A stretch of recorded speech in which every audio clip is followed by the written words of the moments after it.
तरंग जो होती है बच्चों, ये क्या है? ये एक प्रकार का विक्षोभ होती है जो किसी भी एक माध्यम में होती है। जैसे मैंने आपको बताया कि पानी में आपने पत्थर डाल दिया तो एक हलचल उत्पन्न हो गई। वो हलचल क्या है? वो विक्षोभ है या हलचल, जो अपना रूप बदले बिना क्या होती है, एक निश्चित वेग से आगे बढ़ता जाता है, और इसे हम बच्चों कहते हैं तरंग। ठीक है, तरंग क्या है? एक विक्षोभ है जो बिना अपना आकार बदले निश्चित वेग से आगे बढ़ता है, उसे हम कहते हैं तरंग। ऊर्जा संचरण की वह विधि जिसमें विक्षोभ माध्यम को प्रभावित करता हुआ बिना द्रव्य यानी पदार्थ खुद नहीं जाएगा उसके अंदर, बिना द्रव्य के स्थानांतरण के आगे बढ़ता है। ये ध्यान रखना, माध्यम को प्रभावित जरूर करेगा लेकिन खुद नहीं जाएगा, तो तरंग गति कहलाती है। ओके, फिर एक खास बात है इसमें कि तरंग में एक स्थान से दूसरे स्थान तक केवल एनर्जी ट्रांसफर होती है, ऊर्जा का स्थानांतरण होता है, न कि द्रव्य का। इस बात का विशेष ध्यान रखें कि द्रव्य स्वयं नहीं जाएगा, केवल एनर्जी को ट्रांसफर करेगा। तरंग गति में माध्यम के जो कण होते हैं बच्चों, वो अपना स्थान नहीं छोड़ते हैं। ठीक है, वो अपना स्थान नहीं छोड़ते, द्रव्य का स्थानांतरण नहीं होता है। माध्यम में ऊर्जा और संवेग में परिवर्तन होता है, क्योंकि ऊर्जा क्या होती है? ट्रांसफर होती है।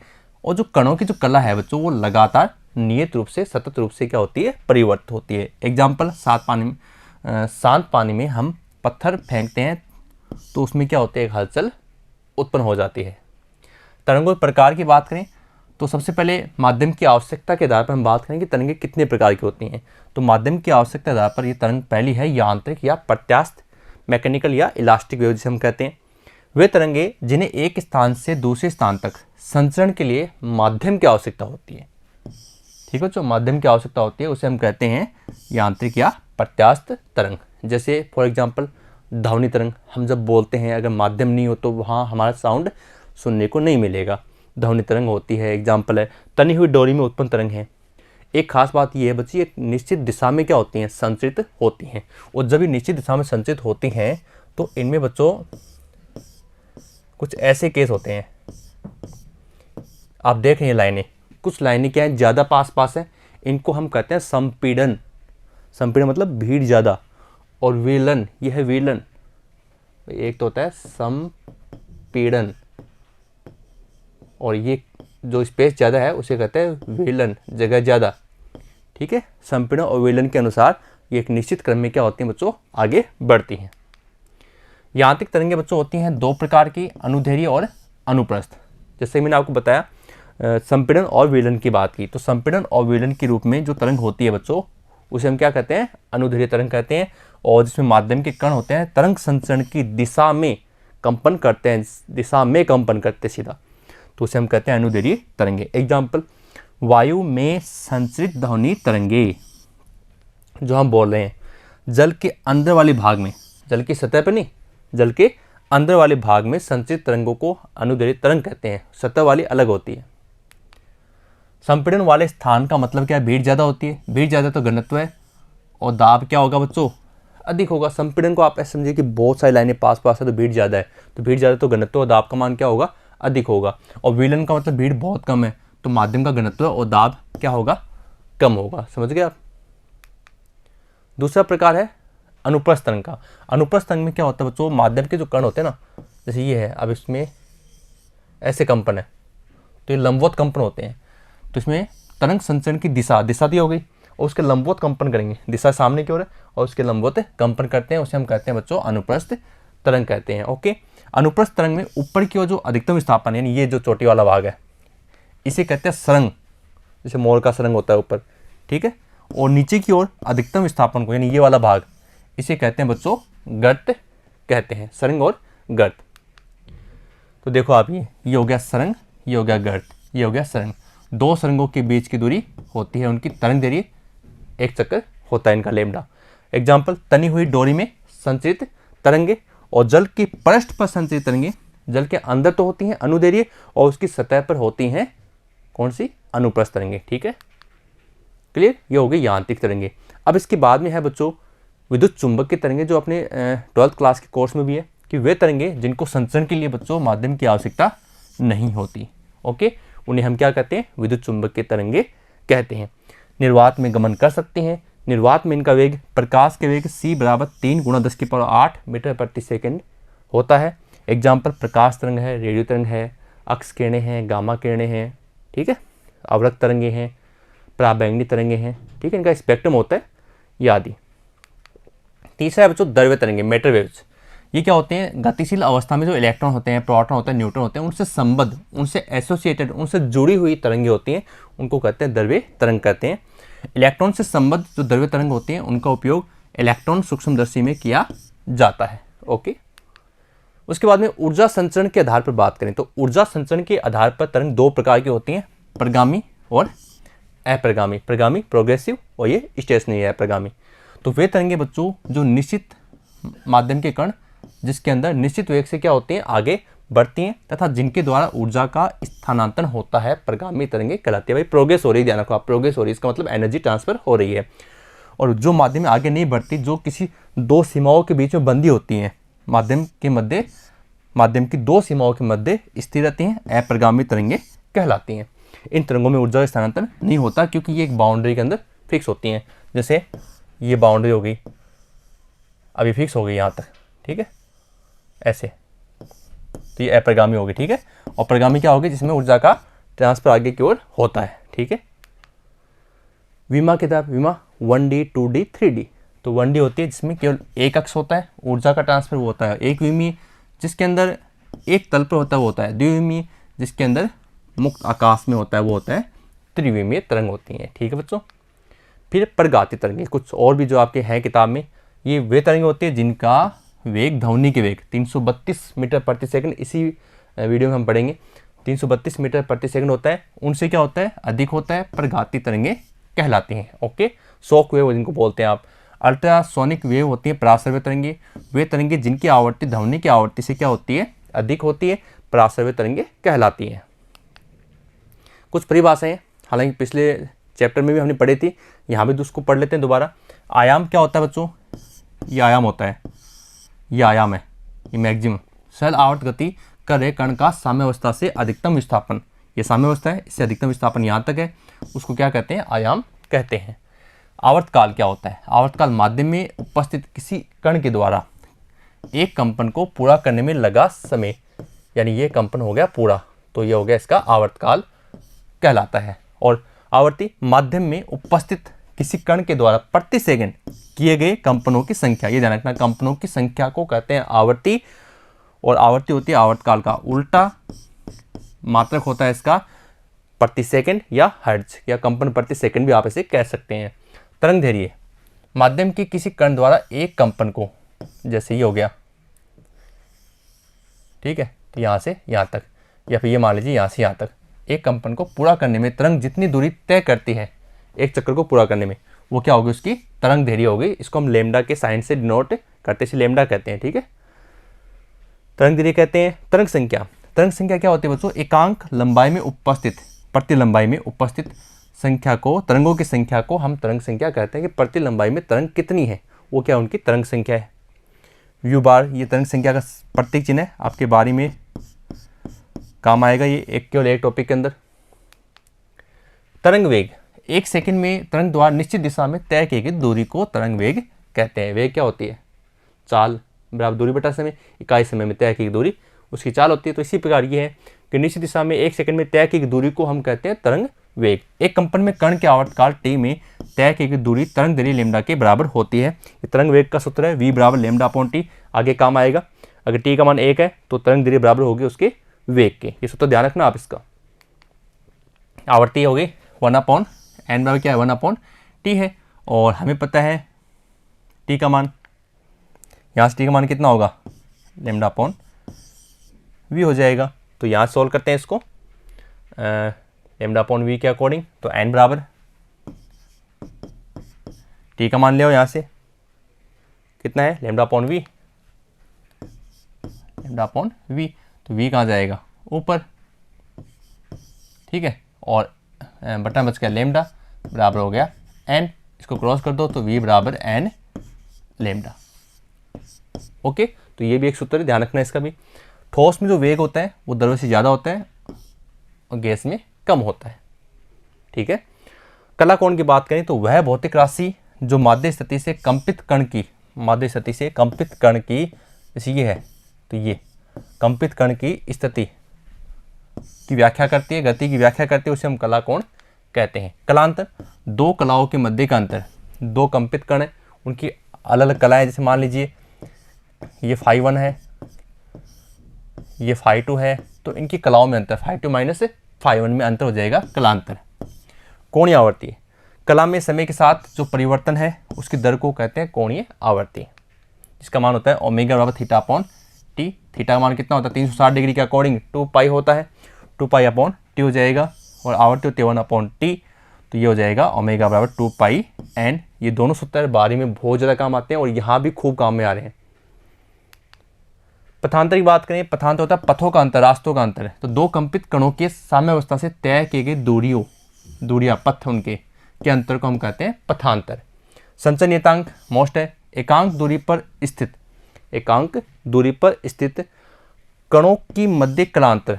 एकांक दूरी पर स्थित कणों की जो मध्य कलांतर है उसको हम कहते हैं संचरण नियतांक कहते हैं, और उसका दूसरा नाम है कोणीय तरंग संख्या कहते हैं। देखो ये सूत्र दिमाग में फिट करना आप, ये सीने में भी काम आएगा।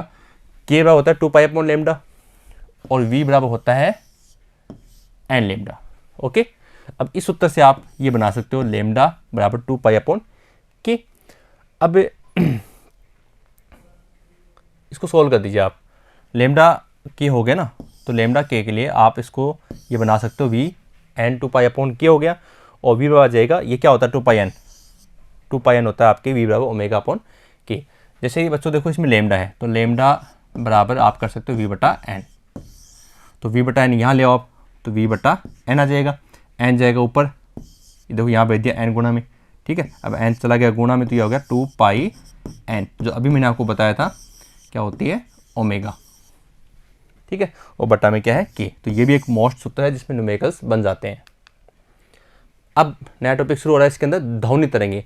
ध्वनि तरंगे वो होती हैं जो हमारा कर्ण पटल है कान के अंदर, उस पर कोई ऐसा कंपन आए जो संवेदना उत्पन्न करे। भाई पर्दे का मतलब क्या है, कान में हमें कब सुनाई देता है, जब उसके ऊपर कोई संवेदना उत्पन्न होती है, यानी वो कुछ रियलाइज करता है। तो जिन तरंगों के कंपनों के द्वारा हमारा कर्ण पटल कंपित होता है तथा कंपन संकेत मस्तिष्क में संचित होकर हमें ध्वनि का आभास कराते हैं, ध्वनि तरंग कहलाती है। जिनके जो कंपन है उन कंपनों को कहते हैं, जिनसे हम, जैसे किसी ने बोला तो उसके कंपन है, तो वो हमारे कानों तक पहुंचते हैं और हमें सुनता है।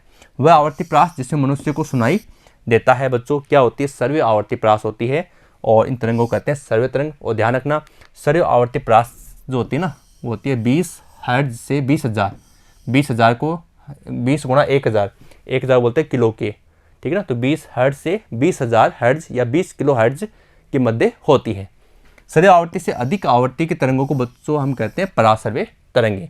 जैसे मच्छर है, चमगादड़ है, कुत्ता है, आपने सुना होगा कि इनके सुनने की क्षमता ज़्यादा होती है, सुनने की क्षमता बहुत ज़्यादा होती है। इनकी तरंग दैर्घ्य लैम्डा 1.66 सेंटीमीटर होती है। ये परासर्वे प्रास में शामिल होते हैं मच्छर, चमगादड़ और कुत्ता। सर्वे तरंगों से कम आवर्ती की जो तरंगे होती है बच्चों, वो होते हैं अवसर्वे तरंगे। जैसे भूकंप आ गया या समुद्र में तरंगे उत्पन्न हो रही हैं, तो हमें वो ध्वनि सुनाई नहीं देती है। तो सर्वे प्रास से क्या बहुत कम आवर्ती की तरंगे हैं, जिनको कहा जाता है अवसर्वे तरंगे। अब बच्चों बात करते हैं ध्वनि तरंगों के गुणों की। तो गुण देखिए, इसके संचरण के लिए बच्चों माध्यम की आवश्यकता होती है, क्योंकि ये होती है यांत्रिक में अनुदैर्घ्य तरंग। इनकी प्रकृति होती है अनुदैर्घ्य। ध्वनि तरंगों का ध्रुवण नहीं होता, क्योंकि ध्रुवण केवल अनुप्रस्थ तरंगों का होता है, क्योंकि ये अनुदैर्घ्य प्रकृति होती है। ध्यान रखना, सीनियर क्लास में ये बात काम आएगी। ध्रुवण किन तरंगों को होता है, ध्वनि तरंगों का क्यों नहीं हो सकता, क्योंकि ध्वनि तरंगे होते हैं अनुदैर्घ्य और ध्रुवण केवल अनुप्रस्थ प्रकृति का होता है। और ध्वनि तरंग कौन सी प्रकृति की है, अनुदैर्घ्य की। ध्वनि तरंग जो होती है ना, वो प्रकाशीय घटनाएं, परावर्तन है, अपवर्तन, व्यतिकरण, विवर्तन, इन सब का क्या करते हैं, पालन करते हैं। इन तरंगों को एक स्थान से दूसरे स्थान तक गमन करने में समय लगता है तथा सामान्य ताप व दाब पर, अगली वीडियो में आपको इसको विस्तार से आपको बताएंगे कि इनका वेग 332 मीटर प्रति सेकंड होता है। वो कैसे होता है वो भी इस वीडियो में विस्तार से उसके बारे में समझेंगे। एक ये बच्चों ओनली आपकी नॉलेज के लिए कि एक संख्या होती है मैक नंबर। मैक नंबर होती है वस्तु की चाल और ध्वनि की चाल का अनुपात, केवल आपकी नॉलेज के लिए। अगर मैक नंबर 1 है तो इसका मतलब वस्तु की चाल और ध्वनि की चाल क्या होगी, बराबर होगी, और कितनी होगी, 332 मीटर प्रति सेकंड होगी। ध्वनि तरंग व प्रकाश तरंग में अंतर की बात करते हैं। चलो करते हैं। ध्वनि तरंग कौन सी तरंग है? यांत्रिक है। प्रकाश तरंग कौन सी है? विद्युत चुंबकीय तरंग है। ये तरंग यहाँ बिंदु आएगा, इसे ही कर लेना आप। और ध्वनि तरंगों को माध्यम की आवश्यकता होती है, इन्हें माध्यम की आवश्यकता नहीं होती। ध्वनि तरंगों सघन माध्यम में क्या होती है? अधिक होती हैं, भीड़ भड़ाके हमें ज़्यादा लगती हैं, और ये कम होती हैं। विरल माध्यम में ध्वनि तरंग बहुत खुला मैदान, आप चिल्ला रहे हो, कोई सुन नहीं रहा आपकी, तो विरल माध्यम में क्या होती हैं? कम होती है, और इसमें क्या होती हैं? ज़्यादा होती हैं। तो ये अंतर हो गया किसके अंदर? ध्वनि तरंग और प्रकाश तरंग के मध्य। प्रगामी तरंग के विस्थापन समीकरण की बात करते हैं कि यदि किसी माध्यम में तरंग संचरित होने पर, प्रगामी तरंग क्या होते हैं? जिसमें ऊर्जा का ट्रांसफर होता है, कि कण सरल आवर्त गति में कंपन करे, तो इस तरंग को बच्चों हम कहते हैं सरल आवर्त प्रगामी तरंग। जैसे हमें पता है y बराबर a sin ओमेगा टी, पिछले वीडियो में हमने पढ़ा कि ये क्या होता है? तरंग के विस्थापन का समीकरण होता है। माना यह तरंग बिंदु a पर उत्पन्न होती है तथा दाईं ओर के कणों में एक के बाद एक संचित होती है आगे की ओर। बिंदु a से अक्ष दूरी पर कण d मान लेते हैं। v वेग से जब दूरी तय करेगी तो समय बराबर होता है दूरी बटा वेग, तो दूरी तो हो गई अक्ष, वेग हो गया v, और d पर पहुंच जाएगी। t समय पर विस्थापन बिंदु d पर अक्ष बटा v, समय पूर्व a पर था। अब समीकरण 1 से जो t था उस t के स्थान पर आप कर दीजिए t माइनस अक्ष अपॉन v रख दीजिए, तो उससे क्या हो जाएगा? y बराबर a sine omega t minus अक्ष v। पहले t पर थी, अब ये t माइनस अक्ष अपॉन v पर है, इतनी दूरी तय करने के बाद में। और ये बच्चों आप समीकरण समझ सकते हैं a से d की ओर। कोणीय आवर्ती ओमेगा बराबर कितनी है? 2 पाई अपॉन टी है। तो यहाँ ओमेगा ना, ओमेगा तो हमने कर दिया 2 पाई अपॉन टी कर दिया। अब जो सूत्र हमने अभी पढ़े थे वो यहाँ सारे काम आ जाएंगे। 2 पाई और जो कैपिटल टी था ना उसको अंदर कर दिया, देखो टी और टी, ठीक है, साथ में वी था तो ये हो गया वी टी। अब वी टी हम जानते हैं बच्चों क्या होता है? लेमडा होता है। क्लियर? अब 2 पाई को अंदर ले लो, तो 2 pi T upon capital T minus 2 pi x upon lambda. Okay, अब ये बन गया। देखो अब आप सोचिए इसमें, ये 2 पाई अपॉन टी तो क्या होता है? ओमेगा, और 2 पाई अपॉन लेमडा क्या होता है? के। तो ये तो बन गया ओमेगा टी, ये हो जाएगा के एक्स। तो y बराबर a sine omega T minus के एक्स, ये बन गई मानक समीकरण। और ये जो आगे काम आने वाली है अगले वीडियो में, इनकी सहायता से हम क्या करेंगे? व्यतिकरण है, विस्पंदन, उनके मानक समीकरण तैयार करेंगे, ठीक है, उनके आयामों की मान प्राप्त करेंगे। तो कोणीय आवर्ती इसके अंदर क्या है? ओमेगा और 2 पाई अपॉन टी है, कैपिटल टी है। के बच्चों क्या है? संचय नियतांक है, जिसका मान है के बराबर 2 पाई अपॉन लेमडा है। तो बच्चों ये a sine omega T plus x, जब आप अक्स दिशा में जाते हो उस दिशा चेंज करते हो तो ये हो जाएगा ओमेगा टी प्लस के एक्स, और इधर जाते हो प्लस अक्स में तो ये हो जाएगा माइनस के एक्स। ओके, समीकरण 2 से फिर से आगे टी अपॉन टी माइनस अक्स अपॉन लेमडा, इसको सॉल्व करते हैं बच्चों फिर से। तो क्या करेंगे? लेमडा को बाहर निकालना है, ठीक है, तो लेमडा बाहर निकालेंगे, लेमडा कॉमन ले लिया तो लेमडा टी इसमें तो आ जाएगा भाई, क्योंकि कॉमन लेने मतलब भाग देना होता है। तो टी अपॉन टी में अपन लेमडा का भाग देंगे 1 अपॉन लेमडा का, तो लेमडा जाएगा ऊपर, तो lambda T upon T minus यहाँ 1 अपॉन लेमडा कॉमन लोगे तो 1 अपॉन लेमडा से 1 अपॉन लेमडा कट जाएगा, तो ओनली अक्स बचेगा, ठीक है। अब 2 पाई अपॉन लेमडा और लेमडा अपॉन टी, दूरी बटा समय क्या होता है? वेग होता है, वी टी माइनस अक्स। और ये क्या होता है? ये भी क्या एक समीकरण है जो प्रगामी तरंग को व्यक्त करता है। कला और कलांतर की बात करें बच्चों, तो कला और कलांतर के लिए सूत्र आपका तैयार है। v बराबर a साइन ओमेगा टी, आपने इसको आपस में चेंज कर रखा है, के x minus omega T, sorry के एक्स माइनस ओमेगा टी। तो कण की गति की कला होती है। पहला समीकरण a साइन के एक्स 1 माइनस ओमेगा टी, ये कोई एक तरंग है उसका समीकरण है, और ये हो गया क्योंकि मानक समीकरण अभी हमने बनाया प्रगामी तरंग के लिए, तो एक समीकरण एक तरंग का दिया हो गया a साइन के एक्स 1 माइनस ओमेगा टी, दूसरी का हो जाएगा a साइन के x 2 minus omega T. Solve करते हैं, दोनों को सोल्व करते हैं माइनस के अंदर, या बीच में माइनस आएगा बच्चों यहाँ माइनस। तो देखो के एक्स 1 माइनस एक्स 2 तुलना करते हैं ओनली डेल्टा फाई के पदों के लिए, और ये माइनस माइनस प्लस हो जाएगा तो ओमेगा टी से कैंसिल हो जाएगा, ओमेगा टी से। तो के एक्स 1 माइनस के एक्स 2, तो के कॉमन आ गया एक्स 1 माइनस एक्स 2, तो डेल्टा फाई के का मान क्या होता है? 2 पाई अपॉन लेमडा, और एक्स 1 माइनस एक्स 2, एक्स क्या है? दूरी है, तो दूरी को हम बोलते हैं पथांतर, डेल्टा एक्स। तो डेल्टा फाई कलांतर, तो 2 पाई अपॉन लेमडा और डेल्टा एक्स, तो आप इसे कह सकते हैं कलांतर 2 पाई अपॉन लेमडा, और ये हो गया पथांतर, ये पथांतर बच्चों। तो ये सूत्र दिमाग में फिट कर लीजिए, कई बार हमें ये नहीं पता होता कि कलांतर और पथांतर में संबंध क्या है और ये होते क्या है, तो ये सब जानकारी को आप आराम से सुनिए और समझिए। अब बच्चों तरंग की चाल तरंग दैर्घ्य और आवर्ती की बात करते हैं। जो देखते हैं, हमें पता है मानक समीकरण है y बराबर a sin kx minus omega T. kx minus omega T क्या होती है? कण की गति की कला होती है। और जो kx माइनस ओमेगा टी है वो क्या है? नियत है। तो k अवकलन कर दिया dx अपॉन dt माइनस इस t का अवकलन करने क्या आएगा? 1 बराबर 0। भाई यहाँ पर अवकलन करें दोनों पक्ष होगा, तो इसमें अक्ष का कर दिया अक्ष के सापेक्ष dx, सॉरी समय के सापेक्ष dx अपॉन dt, और t का हो गया यहाँ पर 1। अब dx अपॉन dt और इधर हो गया k, तो माइनस ओमेगा, इसको आप ले जाइए इधर ताकि हो जाए प्लस का प्लस ओमेगा। अब dx अपॉन dt, k को उधर भेज दो, ओमेगा अपॉन k। और dx अपॉन dt आप जानते हैं जब विस्थापन का समय के सापेक्ष परिवर्तन की दर क्या कहलाती है? वेग कहलाते हैं। इसे हम कहते हैं तरंग की चाल। या आगे v बराबर ओमेगा अपॉन k, और ओमेगा बराबर आप जानते हैं 2πn, इसी वीडियो में पढ़ा है, और k बराबर होता है 2π अपॉन लेमडा। तो दोनों मान इसमें रख दीजिए, सोल्व कर दीजिए। यह आ गया v बराबर एन लेमडा। हालांकि पहले भी हम पढ़ चुके हैं।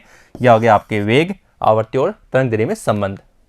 अब बच्चों किताब में एक एग्जाम्पल है 15.1 का।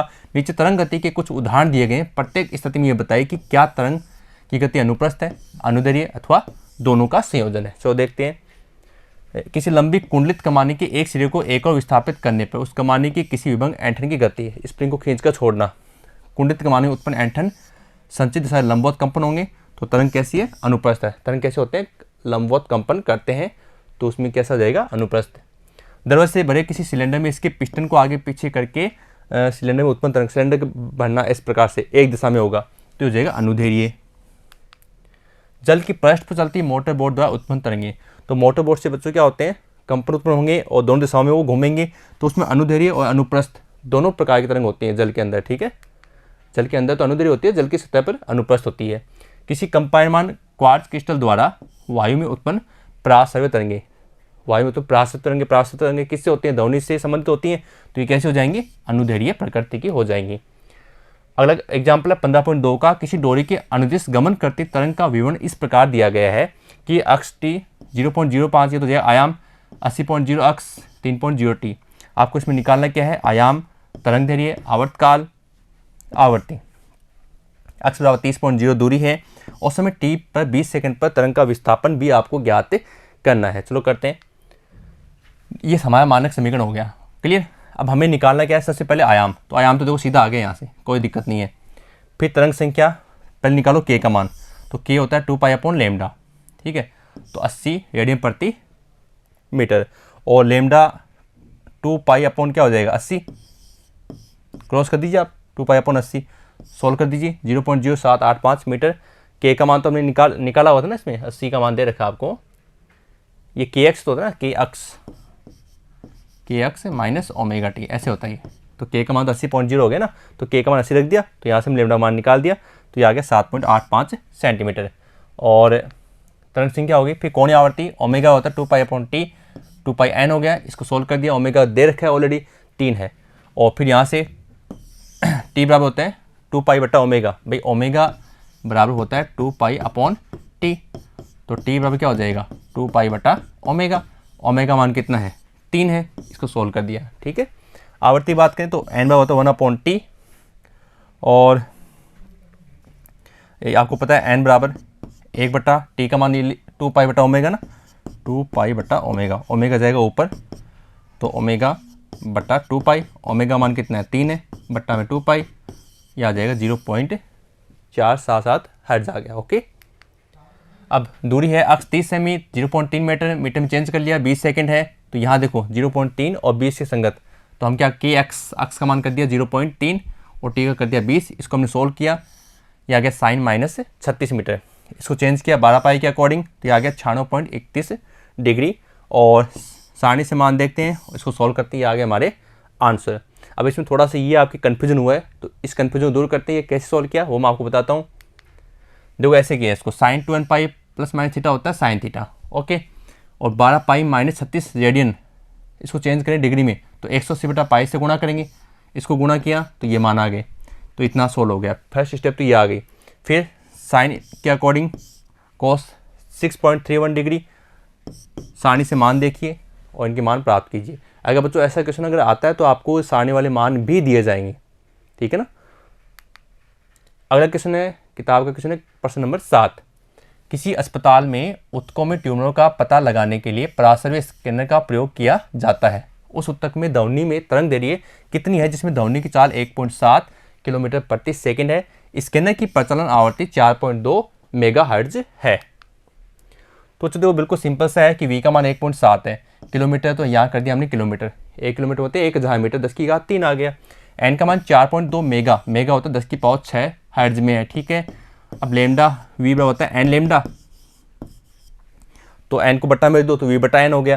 तो v का मान 1.7 गुणा 10 की पावर 3 और n हो गया 4.2 गुणा 10 की पावर 6, तो ये आ गया 4.0476 गुणा 10 की पावर 4 मीटर आ गया। तो बच्चों आज के इस वीडियो में हमने तरंग से संबंधित जितने भी तरंगे हैं, खुद तरंगे हैं, उनकी परिभाषाएं हैं, उनके सूत्र हैं, उनको विस्तार से जाना है। अब जैसा कि इस वीडियो में आया था कि ध्वनि का वेग 332 मीटर प्रति सेकंड होता है, ये किस प्रकार से ज्ञात किया गया उसके बारे में हम जानेंगे अगले वीडियो में। तो बच्चों मिलते हैं नेक्स्ट वीडियो में, धन्यवाद।